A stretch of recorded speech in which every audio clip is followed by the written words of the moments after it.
महाकालेश्वर के रूप में उनको पूजा। महाकालेश्वर को कपालों ने उन्हें महाकालेश्वर। दीदी एक बार फिर से बताइए ना कि शिव को गुरु क्यों बनाए? शिव को गुरु क्यों बनाए, यही सवाल है। शिव को गुरु क्यों बनाए? इसके लिए शिव के 1800 रूप है, जिसमें 1500 रूप उन्हें भगवान के रूप में हम लोग पूजते आए। सदियों से इनकी पूजा भगवान के रूपों में होती है, लेकिन इनका ये 3 स्वरूप जो था ये किताबों तक ही रह गई।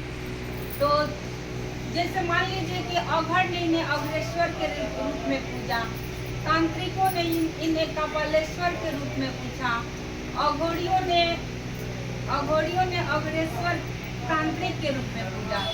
जैसे जैसे लोगों की जरूरत हुई, गृहस्थों ने इन्हें उमा महेश के रूप में इनकी पूजा अर्चना की। तो जैसे जैसे लोगों की जरूरत पड़ी वैसे वैसे इन्होंने अपनी मनोकामनाओं की पूर्ति के लिए उनकी पूजा अर्चना की, और हम लोगों भी वही करते आए। लेकिन जो इनका 3 स्वरूप है, गुरुदाता स्वरूप, वे किताबों में ही सीमित रह गई। आज सभी बहनों ने जो शिव चर्चा ले रखी है, अब एक दूसरे से पूछ के ये मन में जिज्ञासा होता है कि शिव पुराण में पढ़ो इसमें क्या लिखा। जितनी बातें हैं ना सारे शिव पुराण में लिखा हुआ है, और हम सब शिव पुराण उठाएंगे, उसमें लिखा हुआ है कि इनका 3 स्वरूप है गुरुदाता रूप। पहला है कि दक्षिणामूर्ति जो उज्जैन में विराजमान है, दक्षिणामूर्ति। और दूसरा है दक्षिणामूर्ति पंचानन और सदाशिव। दक्षिणामूर्ति दक्षिण में मुख करके ज्ञान देते हैं, पंचानन 5 मुख से ज्ञान देते हैं, और सदाशिव हमें जिस और गुरु से आत्मा और परमात्मा को एकदम एक करते हैं। तो इनके ये 3 स्वरूप है। और रुद्राणी, ब्राह्मणी, वैष्णवी और रुद्राणी, महेश्वरी। ब्राह्मणी जो सृष्टि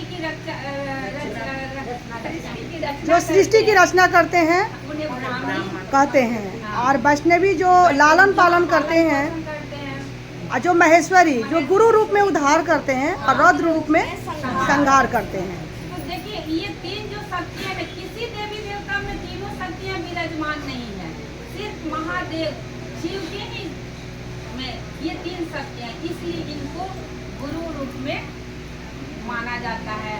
और गुरु रूप में क्योंकि जिन्होंने सृष्टि बनाई है, इसे तो नहीं पता होगा कि इसमें कहाँ क्या चीज़ है। जैसे मान लीजिए कोई केमिकल, कोई टीवी खराब हुआ है, तो जो टीवी बनाता है उसी को तो पता होता है इसमें क्या गड़बड़ी है। उसी प्रकार भोले बाबा ने 5 तत्वों से इस सृष्टि की रचना की है, और हमारा शरीर 5 तत्वों से ही बना हुआ है। तो इसकी रचयिता भोले बाबा है, जिन्होंने ब्रह्मा विष्णु जी ने तप किए। उन्होंने उनसे पूछा कि प्रभु आपने आपकी इस सृष्टि की क्या मतलब, इस संसार में आपका कृत्य क्या है, आपका क्या कार्य है। उन्होंने कहा कि मेरा कृत्य समझना इतना आसान नहीं है, लेकिन तुम दोनों पूछ रहे हो, मैं तुम्हें बता रहा हूँ। तो उन्होंने यही बताया कि ज्ञान से सबको उद्धार करो।